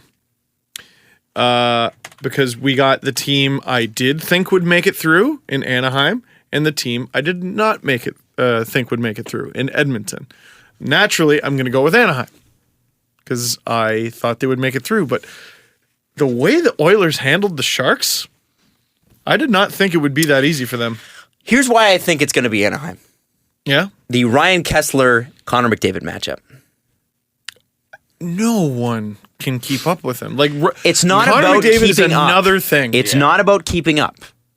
If there was a center in the league that you wanted to go head to head with Connor McDavid, would it not be Ryan Kessler? Sidney Crosby. Sidney Crosby. No, but I mean, like defensively, shut down the gaps, and then beyond that, you've also got Getzlaf and Perry who've been there before, and Perry had an off year, but he kind of picked up steam at the end of the year, and Getzlaf, who's Ryan Getzlaf, and who's going to go up against Ryan Getzlaf? You know what? This is a fun series. It's gonna be fun. But I give it to Anaheim. It's gonna be violent. I have Edmonton going to the Stanley Cup Finals, and I'm gonna keep betting on them because I don't think anybody's gonna beat McDavid. I have Anaheim going to the Cup Final. This is going to be a bloodbath. I keep saying that. There hasn't really been one. Anaheim. The most violent series was Anaheim-Calgary, and that ended in 4 games. I definitively... I listen, in this series, I'm cheering for the Oilers. But I believe it will be the Ducks. I was cheering for the Leafs. I believed it would be the Caps. It's a little bit difficult to not cheer for the Oilers a little bit. How do you not? Yeah. It's exciting. It's amazing. Cinderella, man. Even though not really. You do have the second best player in the world. Maybe the best player in the world. I'm still going to say Ducks, but I think it's going to be a long series. And I won't be surprised to see the Oilers win. I think it hinges on one player. C. McD? Cam Talbot. Mm-hmm. Yep. I think Cam Talbot's the make or break. Calgary did not get goaltending in the first round. Yeah. Edmonton did. And Anaheim at points this year, had trouble scoring at points. And had John Gibson come out of the game sometimes and Jonathan Bernier coming in. And one thing we've seen with Kessler a little bit is he goes too hard in the opening 2 rounds. Like he was. Well, I want him to go too hard against Connor McDavid. He was like the zombie without limbs. Just dragged himself. When he got to the Stanley Cup final against Boston. Bernier got into a game in the four-game sweep, right? He did. So he's been in a quarter of their games. We need him to be in half. Make it to the final. He didn't start, though. Doesn't matter. No, he got in. Does not matter. He got in because Gibson had given up 4 goals in the first 16 shots or something? Yeah, and then they came winning the game. Yeah, and then Gibson got the win. Yes. In the game he got that was weird. Even though he was behind. That was weird. I didn't know that. Yeah. The first round, there's too much. Yeah. There's just too much. So many stories. Yeah. Next series. So Gibson's going to start. Gibson is going to start. Okay. That's my and Bernier's assumption. been solid. I think he's a better backup. Yep. So then we move on to, and this is, to me, this series is when an unstoppable force meets an immovable object. We have the Nashville offense versus the St. Louis Jake Allen defense, which is Jake Allen. It's funny. Like, I want to look at the Preds. Like, these are two goalies who have 2 modes, fantastic and awful. Yeah. Jake Allen and Pekka Rinne. And Pekka Rinne's been Pekka Rinne, and Jake Allen has been Jake Allen. Like good Jake Allen. I think you can pull off... What's the saying I heard a long time ago? Like, something about Cinderella, always makes it to the ball, but never leaves with her shoe. Something along those lines. That's smooth. Like, yeah. What you're saying is you probably can't goaltend your way past in Even 2 rounds. J.S. Jaguar, in arguably, one of the top 5 most magical goaltending playoff performances of all time. Could not beat the Detroit Red Wings. No, it was the Devils. Oh, the Devils. Oh. It was 2003. Oh. Mike Babcock's Anaheim Mighty Ducks. It wasn't against Detroit? No, they played Detroit in the first round and beat them. Right, because they were in the same conference. Right, Western. They beat them. So Hello. in this metaphor, the Wild are Detroit. Right. I think you can do it once. You might do it again. You might do it again against Nashville. I don't think so, though. I think Nashville comes out with the win here. I think so, too. I have Nashville going to the finals. I have Nashville going to the 3rd round and losing to the Ducks. And right now, still possible. I have Nashville versus St. Louis, which I don't think very many people had. By the way, all of this can change after game 1. Totally. Yes, it's like, wow, that's totally... And then after game 2... And the Blues win 7-6 in overtime. Whoa. We have Ottawa and New York. Interestingly, made a huge trade this summer, Brassard for Zabinajad, and here they are in the 2nd round playing each other. So you know how I just bragged about having Nashville versus St. Louis? I had Montreal versus Boston. I think I did, too. Oops. I like the Rangers in this one. Mostly because of Henrik Lundqvist? Mostly because of Henrik Lundqvist. They're a little more playoff hardened, but Erik Karlsson is playing himself into a Conn Smythe, man. Wasn't he supposed to be injured? Yeah, how injured is his foot? Because he had I think like he a said it was hairline broken. fracture. Yeah, he had a hairline fracture or something. That's why he's just dropping Peyton Manning bombs down the ice to Like- Hoffman, crazy. If you're the Rangers, how don't you just put everything at the net? Like, even if Karlsson's in front of you, Then and you it's have not Craig, the best shooting lane, but then you have Craig Anderson to No, shoot but- at. I think you have a boot to shoot at. Here's the report. Erik Karlsson played the first round of the Stanley Cup playoffs with 2 hairline fractures in his left foot.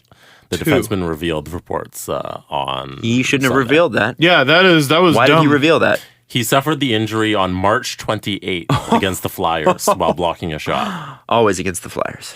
At the moment, it's unclear whether this ailment will affect Karlsson's for the 2nd round against the Rangers. Why reveal that? So he's good. This is why he has a lower body injury, or just say no, I'm perfectly fine. I didn't know that was his injury. Since March 28th, 2 hairline fractures. This one I cannot call because Ottawa really surprised me with how they handled Boston. Because it wasn't that I didn't believe in Ottawa's talent. It was that they limped into the playoffs. Mark Mathot lost half his finger. So did Boston, though. And Yeah. that I think was their saving grace, along with they played well. They didn't get a good season out of Bobby Ryan. They got a decent first round. Ottawa also finished 2nd in the division. Yeah, well, exactly. They had a strong year overall. They did, but it was, remember we talked about all the teams in the East since like March 1st? Ottawa was one of the worst. You know what, though? So was New York. So were the Rangers. Don't you find it funny that Ottawa got overtime goals from Dion Phaneuf and Clark MacArthur in Boston? This was a rough spot. After the game, Clark MacArthur said, I'm glad we got it because I've had some rough times in this barn. Yeah. I know. See, it affects us all. Even former Leafs. It affects us all. I think it was Platinum Sea Ghost was like, am I allowed to cheer for Erik Karlsson and not the Sens? Like, because the Sens do what my have some fiance's doing. characters. Yeah, the Sens have some characters I want to cheer for. It's so hard not to cheer for that story. Not just Craig Anderson, but the crazy season Clark MacArthur has had, or the lack of season. It's amazing he's playing. How is he playing? I didn't think he'd be playing. That's unbelievable. In game, I think 1 or 2, he scored his first goal since 2015. Like that's ridiculous. And I mean, I don't feel exactly the same way about Phaneuf that I do about Clark MacArthur, but part of me is like, you're out of Shawshank. You made it. I wonder how he's been received in Ottawa. Mostly positively. I think That must be nice for him. I put think him it on goes the up and logo. down. Sorry? They put him on the logo. On the logo? They must like him. Because Jesse. Because Jesse. You know what? I'm gonna go with Ottawa on this one. That's a toss-up. It is. Yeah, So I think it's a toss-up. it's not. It's just it all. You know what? It hinges on one player again. Henrik Lundqvist. Well, it's two Swedes, Henrik Lundqvist versus Erik Karlsson, right? Yeah. And then, of course, the last series that we walked away from and are coming back to, Pens and Caps, which to me, again, defining series of this Stanley Cup playoffs. So exciting. So great that we get this. Hockey deserves this. I want to go with the Capitals because, well, I have them winning the Cup, first of all. And it just seems like they're finally due. This is finally their time to beat Pittsburgh. And I look at how Pittsburgh just dismantled the team that was supposed to be their nightmare matchup.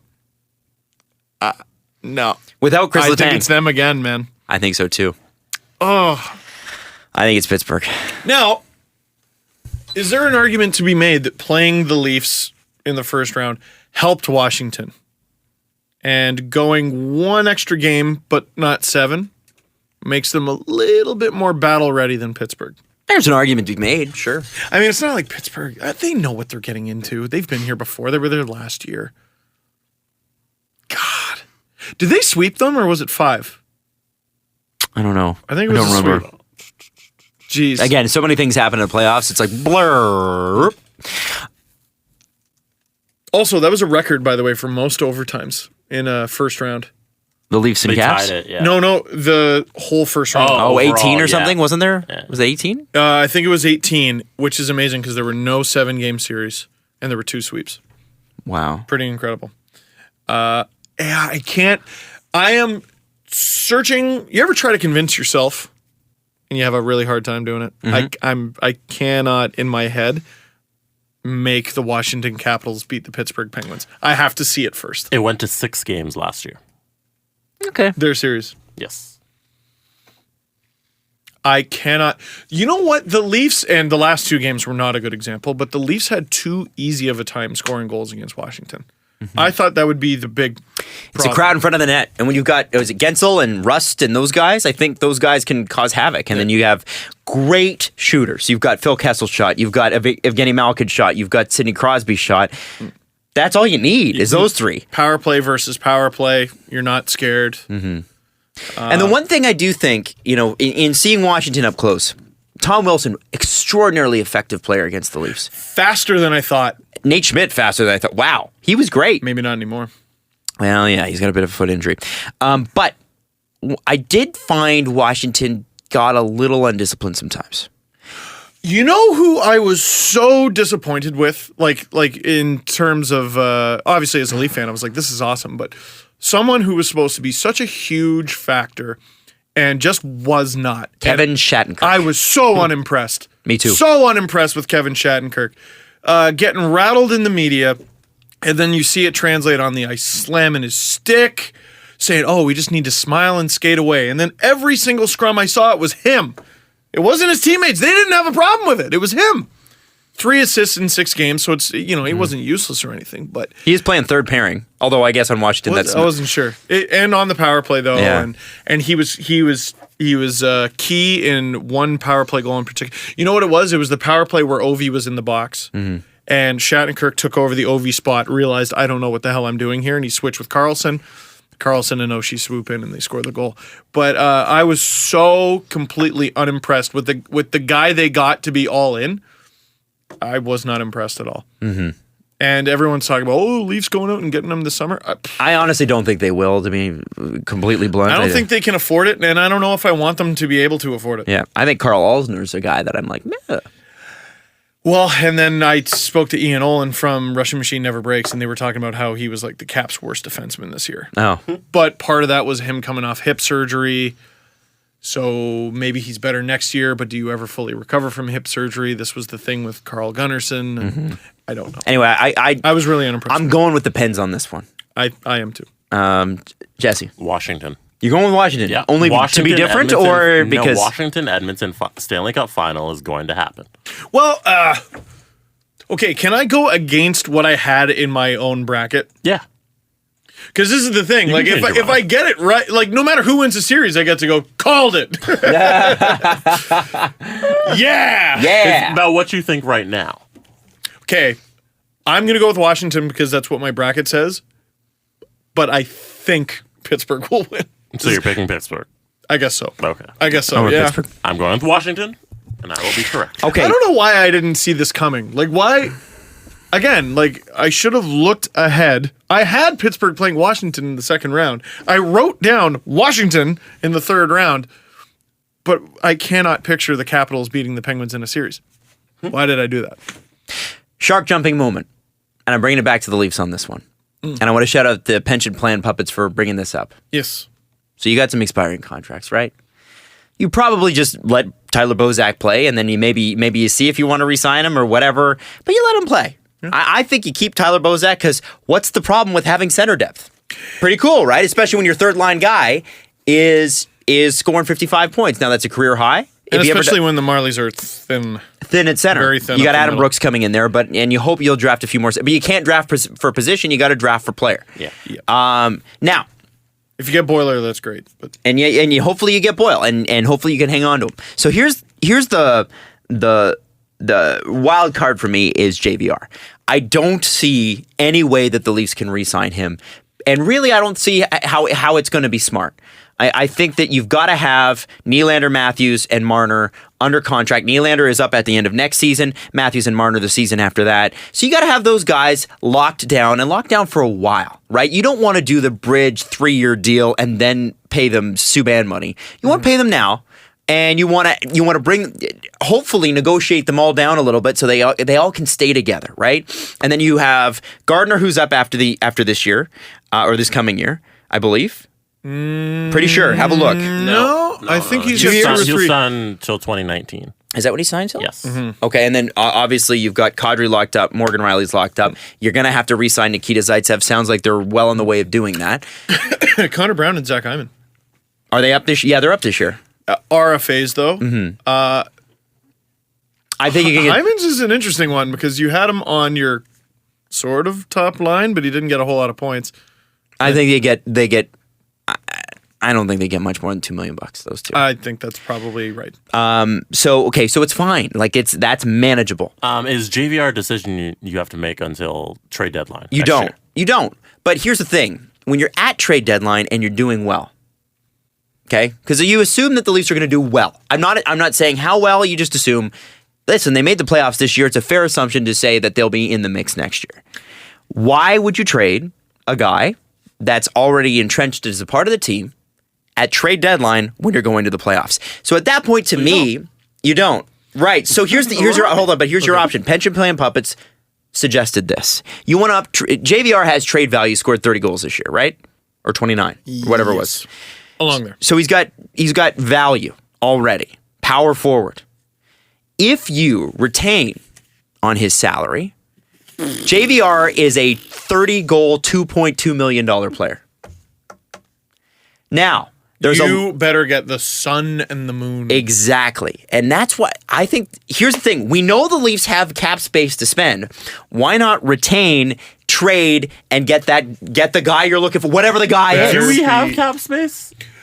I think we do. I don't think it's as much. Well, it's not as much as we think. Yeah, it's not Shattenkirk cap space that everybody thinks we have. We don't know the overage kicking in. We don't know what's going to happen. But that's not huge, guys. It's not like no, and they're losing a lot with those Marlies guys heading out. We don't know what's going to happen with Eric Fair. We don't know. Roman Polak's off the books. Re-signed. Hunwick's off the books. I'm not sure. Well, if Roman Polak comes back, it will be for less money. And now you've got a guy. Now you've got a Roman Polak who's, and I hate to be cold about this. Roman Polak blew out his knee. That's true. Already too. slow Roman Polak has blown out his knee. That's true too. You know, he was a warrior for you. He was a great player for you.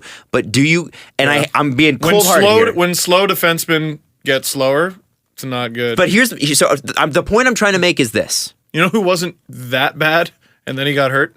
Mark Fraser. Okay. Yeah. So here's the point though. Bringing it back to James Van Riemsdyk. If you retain on him, who's a team that needs to make a run at it, who can't afford James Van Riemsdyk, but might be able to squeeze him in at 2.2? Are we gonna give him to Pittsburgh again? Or Chicago. My thought was Chicago. Oh, there you go. My thought was Chicago. Now, I don't know what you get back. I don't know what you get back. I don't know if they have any defensive prospects. I didn't have time to look into that because I read the article this morning. Ironically, his brother. Oh, you got to get more than Trevor Van Riemsdyk. Trevor Van Riemsdyk is the third pairing guy. Richard Panik. No, And also, Now- you wouldn't trade brother for brother. Probably just wouldn't yeah, happen. that'd be mean. Now, Or Anaheim. that makes some sense. Because they are going to they do need to make a move on defense. Anaheim is literally as close to the cap as you can get. Hampus Lindholm is signed. Cam Internal Fowler has upped his game. I wouldn't buy high on Cam Fowler. But I would Someone else. But I would get somebody I would call Anaheim. I would call Carolina. Carolina is an interesting prospect. Because they could actually afford to re-sign him and having him at a reduced rate. And I know that they're looking at, I think they thought Noah Hannafin would be better. I think Noah Hannafin's on the trade block, guys. Now, ignoring what it's all for, can the Leafs replace JVR internally? I don't know if they can replace that production right away, but on the wing, look at what they got. Look at the season Josh Levo had. He had more points than games. He only played 9 games. Yeah, fraction of a season that he had. Seth Griffith looked great on the Marlies. Kirby Reichel looked great on the Marlies. Kasperi Kapanen? Andreas Johnson. Well, I was going to get to Kasperi Kapanen, who's an NHL player. Like, this is all interesting. Like, Kapanen's performance at the end of the season and in the playoffs made me go, how does Soshnikov make this team next year? Soshnikov was in the lineup ahead of Levo because of the penalty kill. Kapanen was decent on the penalty kill. He was. How does Sosh stay in the And I cannot bring myself to get past the fact that Sosh had 9 points. My one he was regret playing is with Ben Smith and Matt Martin. That's man. my one regret is we didn't get to see a lot of Sosh Boyle. Or did we get any? I don't know. I don't know if we remember. got any. That's a hard one, man. That's you know what? I think the Leafs are going to make more changes this summer than we think because I think that was the plan all along. The plan all along, if you go with, because the Leafs said today they'll stick to the Shanna plan. I think trading JVR has to be a part of it. was always part of the Shanna plan. Mm-hmm. With Bozak, I think it was a wait and see thing, and it does make some sense to keep him. JVR, you look at the Leafs' strength. It's the wing. They have scoring wings. You look at what you can get something for. Well, and here's okay. So you talk about you lose the 30 goals, right? You lose the 30 goals and the whatever assists. So what did you get? You got about 60 points this I year, think right? it was 60. So it was about 30-30. So that's a lot, and you lose that net presence which he brought, which they don't necessarily have to replace. However, James Van Riemsdyk is, can we just be honest, terrible on defense.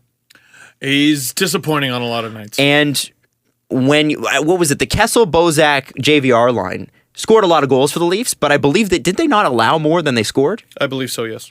So if you get a strong defenseman, get Mitch Marner a finisher. Okay, you get a strong defenseman. You still have so maybe you can't replace the 30 goals, but what happens if you can lock out 15 to 20 more? And then replace it with a 20 goal scorer. What if Kapanen gets 15 and you could stop 20 more? Then all of a sudden that gap is different. It's totally different. And your defense is a year better. Like, I just look at all the possible moves the Leafs could make. I look at who they can and can't replace and to what extent. They can get a lot for JVR and they can replace him, I think. I feel bad saying that. I like him. I like him too.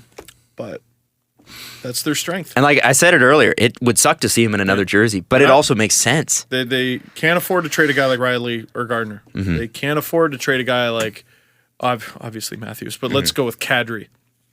They can't afford to trade Freddie. They can afford to trade JVR. Well, and you look at a guy like Kasperi Kapanen, and imagine if somehow you could figure out a way, because he makes, and I said it before, listen, he had a great series, but he makes questionable decisions sometimes.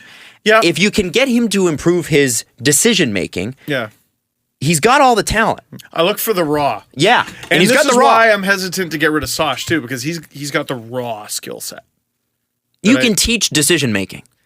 You can't teach great skating. Can you teach Soshnikov to do some of the things that JVR does offensively? Can you teach him to be a bastard in front of the net? Oh, I think so if he wants it. Because he's been the guy on the rush, like on the Marlies, and on the Leafs. He's been the driving force of his line. How big is he? Not huge. That doesn't matter too much, 6 though. or 6'1", but like a slender frame. I think I'm $190. I think you can. See, we're doing it again. We're getting back to our roots where we talk about the Marlies. I just think there's like, if you could get, like, imagine a Kasperi Kapanen, like a Kapanen Bozak Marner line, or a Kapanen Matthews Nylander line.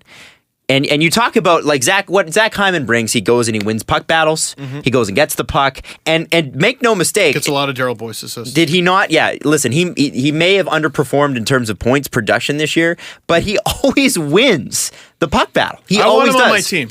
I don't necessarily know where I want him on my team, but I want him on my team. But I like a Zach Hyman with. I like him with Matthews because I still think that line's like, it ain't broke, don't fix it. But what about if you were to put him with Komarov and Kadri? What about if you were to put him with Marner and Bozak? Oh, that's so annoying. Like, imagine a Komarov, Kadri, Hyman line. That's no my fun. God. Imagine Kasperi Kapanen with Kadri and Komarov. I think that makes a lot of sense. Well, everybody, welcome to the next 2 months of this show. I'm just saying. I hope throwing that you out there.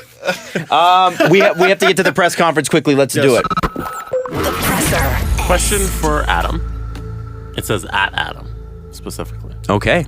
I'm And was there moving- an at button or at? There's a little Somebody at should put symbol. shift 2. They did shift too. Okay. I'm moving out of my parents' place this weekend. Good for you. Any tips on moving / buying furniture? As the man who's moved 800 times. I've All only right. done it once. I have moved 800 times. I calculated it when I left Calgary and moved into my mom's house again. I had moved in 8 years. I think it was 12 plus times. I have never had an apartment where I signed a lease and stayed the whole time because of breakups, because of radio, because of I've never once. So here's the deal. Okay. You're not going to have a lot of money. So, and chances, if you're moving out of your parents' place, company's not moving you, right? So you got to move your own stuff out. That's fine.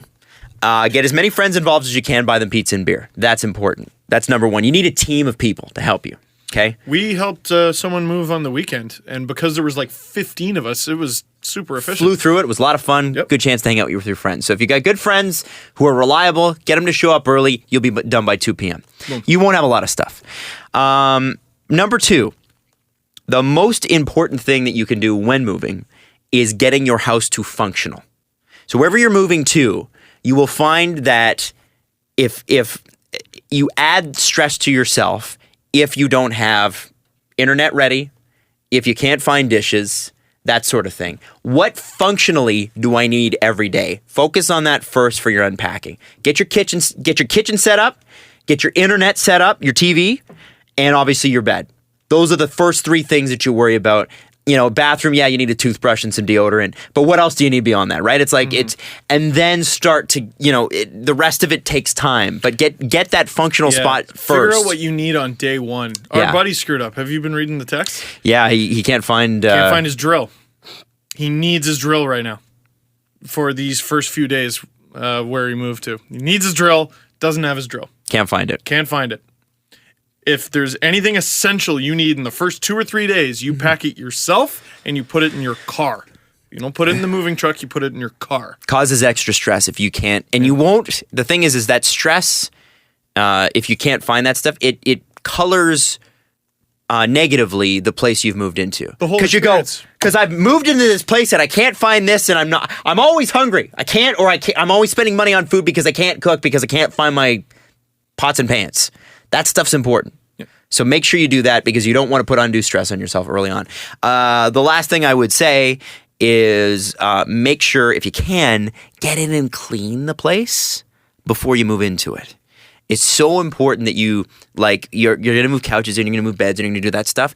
Give that damn carpet a vacuum, and if you can, rent a steamer from a local grocery store for $20 and steam the carpet. Trust me, because summer is coming, and guess what happens with carpet in the summer? It gets hot and the smells come out, and that's fun. So you want to make sure that you get in there, just clean it up, because it will make you feel like the place is yours, because it will get dirty, but you'll be like, at least it's my dirt. At least it's my dirt. I created it, so I'm comfortable in my own filth. And you need to work on self-confidence. Sorry, I feel like we're always giving like Anyway, life advice. Those are just No. the things that help me. Those are my 3 things. Bradwell says. Bradwell. I just want to congratulate you on your all-star appearance on the lacrosse team in the United States. Hey guys, would it be all right if I started the Steve Dangle podcast, where I listen to the podcast and then talk about what happened? So it'd be like Well- a SDR, Steve Dangle reaction. You're gonna have to talk to my buddies Justin and Nate, who already have that. It's called Full Strength. You should check it out. It's a good show. They talk about hockey, wrestling, and us. So I think Bradwell should definitely start this. I agree. And I will Go give ahead. it a listen. I of would this listen. First episode. Yeah, man, do and it. Probably never any other episode. I freaking but love I'll that. listen to the first one. I love it. Listen to it. I would do it. I would do it. Go ahead and do it, man. I should shout out Justin. He introduced my wife and we started dating 10 years ago today. Oh, congratulations on your Today. 10-year meet-iversary. Meetiversary. What's the meteor. next thing you think Mrs. Dangle will trip, fall, and buy? That's from Floman. Another on dog. Reddit. Another dog. I told her, I love everything you've bought recently. I love the experiences you've given us. We need to cool it. We need to cool it for a little bit. So I think we're gonna have a relatively we gotta chill this summer. We have enough tickets already. We've only got 12 Blue Jays games to go to. So she sold 3 or 4 pairs recently, so good. that was good. Oh, she sold those. For For face value? face value, so that's fine. Fair. You're lucky you got that. Yeah. Yes, Honestly, we are. The MLB's worst team. It was $20 a ticket, but I was like, okay, we got some tickets. That's good. We have too many weddings this summer to be able to like afford to go on a crazy trip. We might do like a road trip, like in the car, go Weddings out are east so or something. expensive. Caprice and I haven't even bothered even looking at. Well, you 'cause guys we're- are in the winter, so like at least we get a little extra prep time. It's when they're back to back. Oh to no, back no, to I'm not back talking about to our back. wedding. I'm talking about like going on a vacation where it's not. It wasn't even a question. It was like, yeah, we won't. Be. Oh, like a honeymoon. Well, yeah, we haven't even booked. We haven't talked. We haven't started talking about that. Don't wait too long on that. Don't wait too long on that. That was what my parents always warned me of because they went on like a mini vacation. They took a train ride to Quebec City after they got married with plans of going on another trip at some time in the near future. And then you popped up. Well, then their next trip, the next time they were on an airplane is when they went to Jamaica. I think it was 3 years ago. Wow. Oh, wow. Yeah, 25 years. Wow. Flying had changed. Yeah, in that I time. think it was, no, it might have been more. It was close to 30 years before they had their honeymoon. Wow. Yeah. So be careful. Okay. Oh, What's the next thing? Jesse, Ah, let's make a prediction now. Will the Dangles have their second dog by Christmas this year? Yes or no?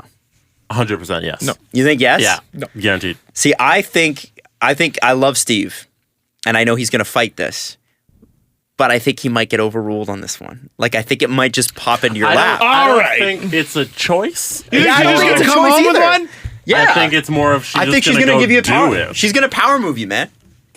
No. Pucker factor. I just wanted to say that. Pucker factor. Something that Pierre Maguire said a lot, and it made me uncomfortable. What does that mean? I don't know. Everything Pucker Pierre Maguire factor. says Pierre makes me Maguire made that. He said it a lot, and I saw a tweet being like, "I wish Pierre Maguire would just stop saying pucker factor. It's making me weird." Can you believe he said pucker factor? I think Babcock said it first, and then Pierre picked it up. I don't think you have a choice. I think she'll go out and do it one day, and you'll come home and there'll be a dog. It's a unilateral decision. That's what you think. Did you have a choice when you got your first bird? First bird? Yes. What about the second bird? No. Did you have a choice when you got your first dog? Yes. Did Second you have a dog. choice when you got your first pack of Jays tickets. Shit! I think they're gonna have another dog by Christmas. No! Definitely. No! Well, they've got a backyard that's totally fit. Yeah. No. No. Okay, what I've tried to tell her is we already have 4 dogs. We have Iggy and we have the 3 neighbor dogs that always come over because we literally ripped a hole in the fence. So they wouldn't dig under it. Yes. We, at any given point, and they come in the house. Yeah. They come in the It's house. like a We had them Christmas in the story, the house yesterday. Bumpus' dogs. Yeah. At any given point, especially because the summer's coming up, we could have at least 3 dogs in our house. Here we go. So what's one more? What's one more? Yeah. God damn it. No. They're going to get another dog. Yeah. We're not getting another You're dog. getting another dog. Nope. Do you think you'd get a rescue dog, or do you think you would do... I'm kind of insisting on a rescue. She really wants a golden doodle again, which You can rescue those. I kind of do too. They're very hard. They're very few and far between. Mm-hmm. Most of the dog, because we've looked at dogs. We've like emailed and done some calls. Okay, hold on. I know. You're not getting a dog, but you've looked at dogs. Just to see. I know. We're getting a That's fucking like dog. that, God that's damn Mark it. Bergevin saying, "Oh, we picked up the phone with PK Subban, but we're not going to trade him." You're Mark Bergevining right now. It's happening. When Subban and Mark Bergevin used to hang out, who are you texting, Mark? No one. No one. No, but like golden doodles are they're very few and far between. And the problem we're having is so many rescues. They're like it says in the description, cannot live with another dog. Oh yeah, That's a huge problem because we have another dog. That was so. our experience was that if you are going to rescue a dog, make sure. And there was a lot of dogs I had to cross off the list. They're probably great dogs, but if it said no kids or no kids be under the age of 12, well, I'm probably gonna have kids one day, so I can't get that dog. And that's another one that we looked at too. So, it doesn't get along with other dogs. I mean, dog bites my kid. Like, Jesus Christ. No, like, dog's gone. See ya. Bye, dog. Yeah. So, and I don't want that to happen either. So, like, once I have the dog, I want to have it. So, I also, don't know. hypoallergenic makes sense in a lot of cases. Like, we had I will never begrudge people for getting, and I say this as a person who rescued a dog. If rescuing worked for you, if you can make it work, that's that's the avenue I recommend. However, if it doesn't work for you for whatever reason, I wouldn't want you to rescue, because if you rescued the wrong dog and then turned it back in again, you're doing damage to the dog, which happens to people because they don't pay attention to this stuff. Well, and here's my personal matters. experience. I didn't grow up with dogs. I grew up hating dogs. I got bit by a dog when I was very young, and I was afraid of dogs for a very long time. It took me a long time to get over that fear. My wife loved dogs, but never had one. So neither of us were dog people. Then we bought a puppy, and it was a fucking angel, and now we're dog people. So because of this dog that we bought, and we're evil because we bought... You're not. We'll probably rescue. Yeah. In the future, multiple times probably. The great thing about Iggy, if you do rescue, is if you get an anxious dog like Bindi was, and Bindi is not even close to what she was. Like 6 months from the rescue point to later on, they are a completely different dog. But what you have is another dog. And that's really great because Iggy is happy and well adjusted, and he will be able to lead that dog. And that's the great thing. If you can find a dog that's cool with other dogs, it will decrease the anxiety tenfold because you have the dog. Bindi and Iggy, friends forever. Friends forever until she gets street on him, and then Iggy's like, I'm sorry." And That's only for a second. She gets a little nippy sometimes. I'm like, you need to chill. Yeah. That dog can end you. Yeah. No, he cannot. Doesn't have that killer instinct. No. Yeah, well, yes, he does for bunnies. To me, Iggy is you in dog form. It's me in dog form. Yeah. A pushover? No, just a pushover. Happy and neutered and getting a second dog. Anyway, what are you going to name your second dog? That's the good question. What NHL are you naming it after? Because it makes sense to have Iggy and Crosby. You're not going to name it Austin? Poston. Yes! I don't know. It's got to match the dog. We'll see. We're not getting another dog, okay? So we'll never have to know the answer. Willie's a good name. Just saying. Going out there. Anyway, we'll see you on Thursday. Bye! Follow the guys on Twitter at Steve_Dangle, at Adam WYLDE, and at Jesse Blake. The Steve Dangle Podcast. Brought to you by Panago Pizza. Order at panago.com and stuff your face with deliciousness.